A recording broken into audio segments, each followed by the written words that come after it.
காங்கிரஸ் கட்சியோட திரைமறைவில் பேச்சுவார்த்தை நடத்துது அப்படின்னு சொல்றாங்க. அது எந்த அளவுக்கு உண்மை? காங்கிரஸ் கட்சி திமுகவிலிருந்து விலக தயாராயிட்டாங்க. அபிஷியலா காங்கிரஸ் இன்னும் தாவேகாவோட பேச்சுவார்த்தை நடத்தல. கூட்டணியில குழப்பம் இருக்கு தேவப்பிரியன். திமுக வெயிட் அண்ட் வாட்ச்ல இருக்காங்களா? திமுக மட்டும் இல்ல, காங்கிரஸ் கூட வெயிட் அண்ட் வாட்ச்ல தான் இருக்கிறாங்க தேவப்பிரியன். ஆக்சுவலி இது who blinks first அப்படிங்கிற இடத்தை நோக்கி தான் போயிட்டு இருக்கு. தாவேகா தனித்து போட்டியிட தயாராயிருக்கு அப்படின்னு ஓரளவுக்கு புரிஞ்சுக்க முடியுது. இந்த கட்சி இப்ப தேர்தலுக்கு முழு அளவுல ஒரு அணியா தயாராயிருக்கு. அவங்க சோசியல் மீடியாவில் பேசுகிறதெல்லாம் வச்சு பார்க்கும்போது தயாராகிட்டாங்கன்னு தெரியுது. பட் கிரவுண்டில் எந்த அளவுக்கு தயாரானாங்கன்னு எனக்கு தெரியல. தாவேகாவுடைய பலம் வெளிப்படுதா, பலவீனம் வெளிப்படுதா? விஜய் அவர்கள் ஒரு வாசிஃபாரஸ் கேம்பெயின் பண்ணலன்னா. வணக்கம் நேயர்களே, இன்று நாம் நேர்காணல் செய்ய இருக்கக்கூடிய சிறப்பு விருந்தினர் பத்திரிகையாளர் திரு சிவப்பிரியன் சார். வணக்கம். வணக்கம் தேவப்பிரியன். தாவேகா காங்கிரஸ் கட்சியோட திரைமறைவில் பேச்சுவார்த்தை நடத்துது அப்படின்னு சொல்றாங்க. அது எந்த அளவுக்கு உண்மை? காங்கிரஸ் கட்சி திமுகவிலிருந்து விலக தயாராயிட்டாங்களா? இப்ப நாம பேசிக்கொண்டிருக்கின்ற இந்த வேளையில தமிழ்நாடு காங்கிரஸ் கமிட்டியினுடைய தலைவர் திரு செல்வ பெருந்தகை அவர்களும், தமிழ்நாடு காங்கிரஸில் எம்பியாக இருக்கக்கூடிய கன்னியாகுமரியினுடைய நாடாளுமன்ற உறுப்பினர் திரு விஜய் வசந்த் அவர்களும் 2 பேருமே தாவேகாவுடன் எந்த பேச்சுவார்த்தையும் இல்லை. கிரீஷ் சோடங்கர் அவர்கள் இது போன்ற விஷயங்களில் பேசுவது அவருடைய சொந்த கருத்து தானே தவிர காங்கிரஸ் கட்சியினோட கருத்து இல்லை அப்படின்னு சொல்லியிருக்கிறாங்க. ஸோ இது என்ன காமிக்குதுன்னா, தாவேகாவுடன் கூட்டணி போகணுமா போகக்கூடாதா அப்படிங்கிற அந்த கொஸ்டின் இப்போ ரொம்ப ஓப்பன் எண்டடா இருக்கிறதுனால யார் யார் அதற்கெல்லாம் எதிர்ப்பு தெரிவிக்கிறார்களோ அவங்க எல்லாம் வெளியில பேச ஆரம்பிக்கிறாங்க. கிரீஷ் சோடங்கர் அவர்கள் சொல்ல வருவது அந்த இன்டர்வியூல என்னன்னு பாத்தீங்கன்னா, அவர் நாங்க எல்லாரோடையும் பேசுறோம், ஏடிஎம்கேவோடையும் பேசலாம், யாரோடனாலும் பேசலாம், பேசாம எப்படி பொலிட்டிக்கல் பார்ட்டிஸ் கம்யூனிகேஷன் இல்லாம எப்படி இருக்க முடியும்னு கேட்கிறாரு.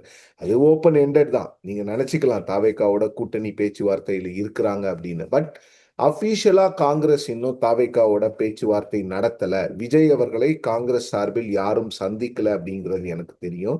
பட் அன்அபிஷியலா டாக்ஸ் கிட்டத்தட்ட ஒரு பர்சனல் லெவல்ல நிறைய பேரோட கான்டாக்ட்ஸ் வச்சுப்பாங்க. பட் காங்கிரஸ்ல அது நடந்துதா அப்படிங்கிறது எனக்கு தெரியல. அபிஷியலா திரு ராகுல் காந்தி அவர்களோ இல்ல மல்லிகார்ஜுன கர்கே அவர்களோ இல்லது திருமதி சோனியா காந்தி அவர்களோ சொல்லி கிரீஷ் சோடங்கரோ இல்ல மற்றவங்களோ விஜய் அவர்களினுடைய கட்சியின் முக்கிய தலைவர்களோட பேச்சுவார்த்தை நடத்தின மாதிரி எனக்கு தகவல் இல்லை. பட் ஆஃப் த ரெக்கார்ட் வழக்கமா ஜேர்னலிஸ்ட் கிட்ட நாம இப்ப ஆஃப் ரெக்கார்ட் பேசுற மாதிரி அந்த மாதிரி ஒரு கம்யூனிகேஷன் சேனல் தாவேகாவோட காங்கிரசினுடைய திரு கிரீஷ் சோடங்கல் மற்றவர்களுக்கு இருந்ததுங்கிறது உண்மை. திரு பிரவீன் சக்கரவர்த்தி போய் பார்த்தாரு. ஸோ அந்த கம்யூனிகேஷனை அவங்க ஓப்பன் பண்ணி வச்சிருக்கிறாங்க. பட் அதை தான் செல்வ பெருந்தகை போன்றவர்கள் சொல்றாங்க. அது அஃபீஷியல் சேனல் கிடையாது, அது அன்அஃபீஷியல் சேனல். ஸோ அதை நீங்க நம்பாதீங்க அப்படிங்கிறது. கூட்டணியில குழப்பம் இருக்கு தேவப்பிரியன். நிச்சயமாக ஒரு பிரிவு இருக்குது. தாவேகாவோட போகணுங்கிற பிரிவு வெளிப்படையாக அவங்க வெளியில பேச மாட்டேங்கிறாங்க. பட் திமுகவோட தான் போகணும்னு சொல்லக்கூடிய நபர்கள், அது சட்டமன்ற உறுப்பினர்களாக இருக்கலாம், நாடாளுமன்ற உறுப்பினர்களாக இருக்கலாம், எல்லாருமே வெளிப்படையா இப்ப பேச ஆரம்பிச்சிருக்கிறாங்க. திரு விஜய் வசந்த் போன்றவர்கள்லாம் வெளிப்படையாக கிரீஷ் சோடங்கர் அவரை கிரிட்டிசைஸ் பண்றதுங்கிறது காங்கிரஸ் கட்சியில் இருக்கக்கூடிய பிளவு ரொம்ப வெளிப்படையாக தெரிகிறது. இன்னொன்னு, கிரீஷ் அவர்கள் ஏஐசிசியினுடைய இன்சார்ஜ். ஸோ அப்போ ஏஐசிசி இன்சார்ஜ் மேலேயே பெரிய நம்பிக்கை நாடாளுமன்ற உறுப்பினர்களுக்கும் பிசிசி பிரசிடென்ட்டுக்கும் இல்லைங்கிறது.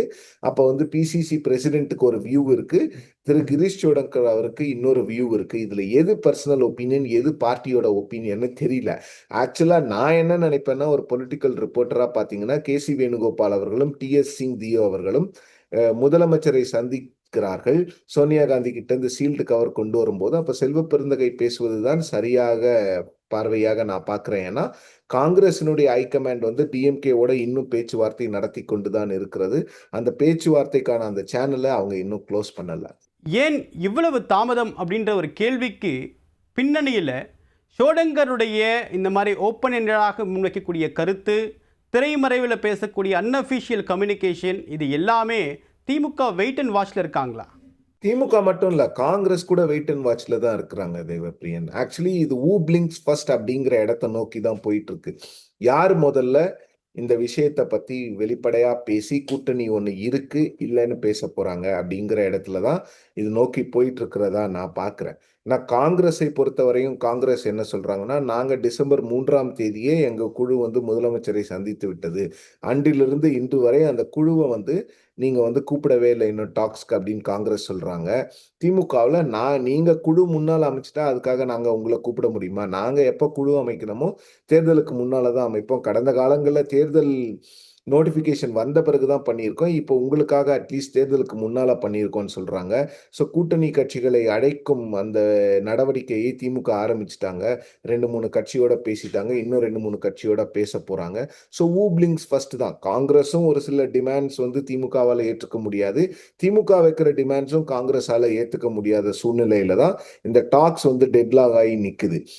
2 விஷயம் இருக்கு இதுல. ராஜ்யசபா அப்படிங்கிற ஒரு சாப்டரும், அசெம்பிளி எலக்ஷன் அப்படிங்கிற இன்னொரு சாப்டரும் இருக்கு. அசெம்பிளி எலக்ஷன பொறுத்தவரைக்கும் திமுக 25லேருந்து 28 சீட்டுக்கு மேல குடுக்க முடியாதுங்கிறாங்க.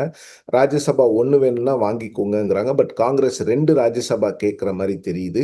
அது 1 வந்து அவுட்சைடர், அதாவது தமிழ்நாட்டிலிருந்து வெளியில வருவோருக்கும், இன்னொன்னு வந்து தமிழ்நாட்டில் இருக்கக்கூடிய ஒரு காங்கிரஸ் தலைவருக்குமா தான் அவங்க கேட்கிற மாரி எனக்கு தெரிகிறது.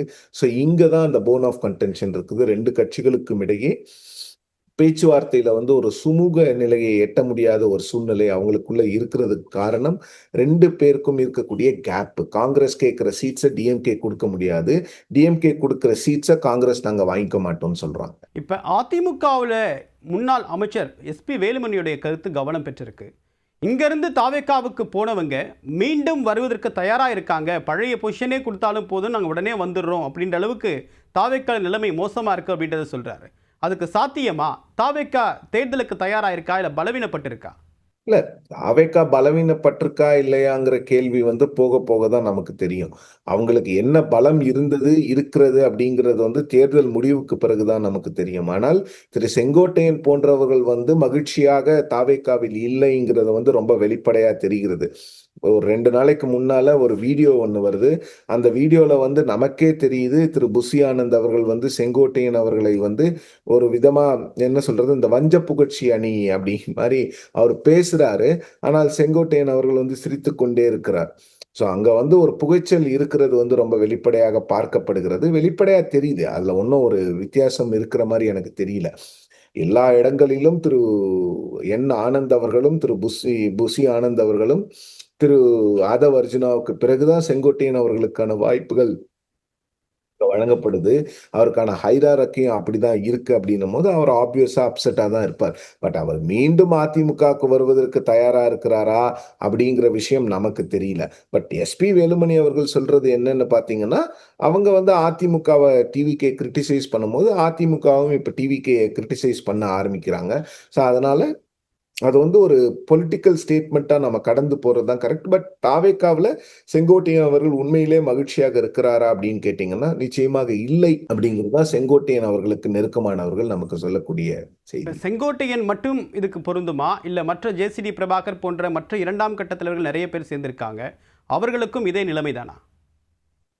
இல்ல ஜெய்சிடி பிரபாகர் போன்றவர்கள் வந்து ஒரு பிரைம் பொசிஷன்ல அவங்க இல்லல்ல. ஒரு பொதுச் செயலாளர், அது போன்ற பொதுச் செயலாளர் கீழ அந்த பொசிஷன்ல இல்ல. பட் அவங்கலாம் ஏற்கனவே ஏடிஎம்கேலயே வந்து சைட்லைன் செய்யப்பட்டு நீக்கப்பட்டு ஓபிஎஸோட போயிட்டு வந்தவங்க.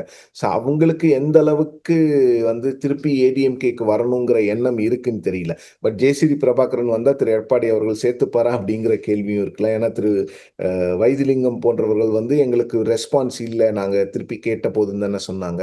ஸோ இது செங்கோட்டையன் போன்றவர்களுக்கு பொருந்தும்னு நெனைக்கிறேன். இப்ப தாவேக்கா தனித்து போட்டியிட தயாரா இருக்கு அப்படின்னு ஓரளவுக்கு புரிஞ்சுக்க முடியுது. ஆனா தாவேக்காக்குள்ள இருக்கக்கூடிய நிர்வாகிகள் 3 செக்மெண்ட்டா பிரிக்கலாம். ஒண்ணு மக்கள் இயக்கம், விஜய் மக்கள் இயக்கத்துடைய நிர்வாகிகள் ஒரு கட்டம். அடுத்த கட்டத்தில் இருக்கக்கூடிய புஷி ஆனந்த், ஆதவ் அர்ஜுனா, நிர்மல்குமார், இந்த மாதிரியான வெவ்வேறு கட்சிகளிலிருந்து வந்தவர்கள், இப்ப கட்சியுடைய முகங்களாக அறியப்படக்கூடியவர்கள். அண்மையில் நடைபெற்ற அதிமுக போன்ற மற்ற கட்சியிலிருந்து வந்த 2ஆம் கட்ட தலைவர்கள். இந்த 3 செக்மெண்ட்டா பிரிக்கலாம். இதுல கட்சிக்குள்ள ஒன்றாக வெற்றி பெறுவோம் அப்படின்ற வியூகம் இருக்கா, இல்ல தங்களுடைய முன்னிலையே தங்களுடைய வெற்றி வாய்ப்பு அதிகரிக்கணும் அப்படின்ற வியூகம் இருக்கா? இந்த கட்சி இப்ப தேர்தலுக்கு முழு அளவுல ஒரு அணியா தயாரா இருக்கா?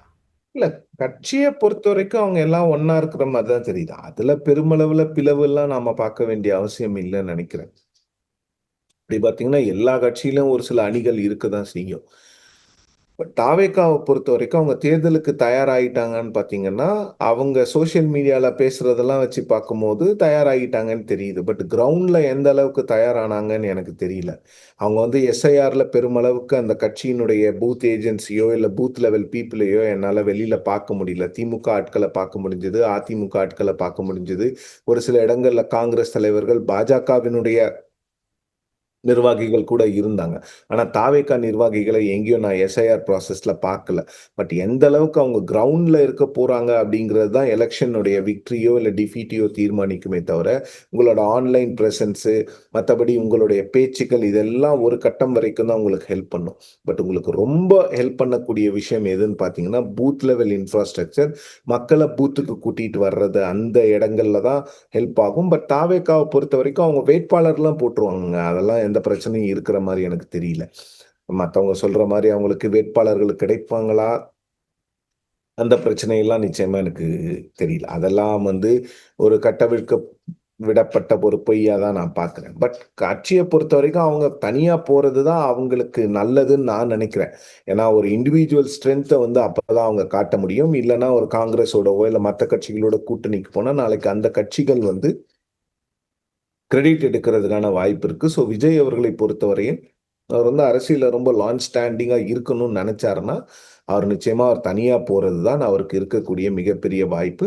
பட் கட்சி ஓரளவுக்கு அவங்க பிரிப்பேர் ஆயி போவாங்கன்னு தான் நெனைக்கிறேன். எல்லா இடத்துலயும் தேர்தல் செயல்வீரர்கள் நெருங்க நெருங்க தாவேக்காவுடைய பலம் வெளிப்படுதா, பலவீனம் வெளிப்படுதா? இல்ல பலவீனம் அப்படின்னு பார்த்தீங்கன்னா, விஜய் அவர்கள் வந்து இன்னும் நெறைய இஷ்யூஸ பத்தி பேசணும். அவர் பேசாமல் இருப்பது. இன்னொன்னு வந்து அவரு வெளியில வரமாட்டேங்கிறாருன்னு சொல்றோம்ல. அதற்கு வந்து அவருடைய பதில் வந்து கொஞ்சம் திருப்திகரமாகவும், அது வந்து ஒரு ஒரு சரியான பதிலா நான் பார்க்கல. அ இப்போ முதல்ல என்ன சொன்னாரு, ஒவ்வொரு வீட்லயும் விஜய் இருக்கிறாங்க. அந்த விஜய கூப்பிடுறாங்க அப்படின்னு சொன்னாரு. அதன் பிறகு வந்து நான் எல்லார் வீட்லயும் விஜய் தானே இருக்கிறாங்க அப்படின்றாரு. இப்போ லேட்டஸ்ட்டா என்ன சொல்றாருன்னா, என்ன முதலமைச்சர் ஆக்குங்க. என்னோட கட்சிய ஆட்சிக்கு கொண்டு வாங்க. நான் வந்து கிராமமா வரேங்கிறாரு. இது என்ன விதமான ஒரு மென்டாலிட்டின்னு எனக்கு புரியல. இது வந்து நான் என்ன நினைக்கிறேன்னா, ஒரு சூப்பர் ஸ்டார்ஸ்க்கு இருக்கக்கூடிய ஒரு சுப்பீரியாரிட்டி காம்ப்ளெக்ஸா தான் நான் இத பார்க்கிறேன். ரஜினிகாந்த் அப்படிதான் சொன்னாரு. எனக்கு புரட்சி வர வைங்க. மக்கள் எல்லாரும் ஒண்ணு சேர்ந்து புரட்சிய வர வைக்கட்டும். நான் அரசியலுக்கு வரேன்னாரு. அரசியலுக்கு நீங்க புரட்சி பண்ண வரீங்களா? இல்ல புரட்சி செஞ்சுட்ட பிறகு நீங்க வரீங்களான்ற கேள்விய அன்னைக்கு வச்சோம். அதே மாரி தான் திரு விஜய் அவர்களுக்கும் இன்னைக்கு. நீங்க மக்களை சந்தித்து அல்லவா மக்களிடம் இது நீங்க வாக்கு வாங்கணும். வாக்கு வாங்கிட்டு வாக்கு போடுங்க. எனக்கு ஓட்டு போடுங்க. அப்புறம் நான் உங்கள வந்து சந்திக்கிறேங்கிறது வந்து ஜனநாயகத்தில் ஒரு சரியான அணுகுமுறையா நான் பார்க்கல. இன்னொன்னு அவர் சொல்ல வருகின்ற விஷயம் வந்து, தாவேக்கா வந்து இந்த எஸ்ஓபிக்குள்ள போய் ஒளிஞ்சுக்கிற மாரி எனக்கு தெரியுது. நெறைய இடங்கள்ல அவங்க சொல்றது என்னன்னா, எங்களுக்கு பர்மிஷன்ஸ் குடுக்கப்படுறதில்ல அப்படின்னு. விஜய் அவர்களுக்கு வந்து பர்மிஷன்ஸ் குடுக்கறதுல பிரச்சனைகள் இருக்குன்னு நான் புரிஞ்சுக்கிறேன். திமுக அதுல வந்து தவறுன்னா, தவறுன்னு தாவேக்கா வந்து கோர்ட்டுக்கு போட்டோம். கோர்ட்ல போனீங்கன்னா, ஒரு நேரம் இல்லனாலும் இன்னொரு நேரம் உங்களுக்கு வந்து ரிலீஃப நிச்சயமா கோர்ட் குடுக்கும். ஆனால் அதையே ஒரு வெப்பனா மாத்தி எங்கள குடுக்க மாட்டேங்கிறாங்க அப்படின்னு சொல்றது வந்து மக்கள் பெருமளவுல ஏத்துக்க மாட்டாங்க. தேர்தல் நேரத்துல விஜய் அவர்கள் வந்து மற்ற தலைவர்கள் மாரி பொதுக்கூட்டங்கள், ரோட் ஷோஸு இதெல்லாம் பண்ணணும். பண்ணா தான் மக்கள் மனதுல அவர் இருப்பாரு. வீடியோலாம் நீங்க ரிலீஸ் பண்ணலாம். என்ன பண்ணாலும் கூட மக்கள் வந்து நீங்க அவங்களோட இருக்கிறீங்களா அப்படிங்கிற விஷயத்த பார்ப்பாங்க. ஸோ அந்த இடத்துல வந்து விஜய் அவர்கள் வந்து ஒரு வாசிஃபாரஸ் கேம்பெயின் பண்ணலன்னா, அது தாவேக்காவுக்கு பலவீனமா தான் இருக்குங்கிறது என்னுடைய கருத்து. சரி, இப்போது இருக்கக்கூடிய சூழ்நிலை தொடர்பாக விரிவான கருத்துக்களை பகிர்ந்துக்கிட்டீங்க. மிக்க நன்றி திரு சிவப்பிரியன். நன்றி தேவப்ரி.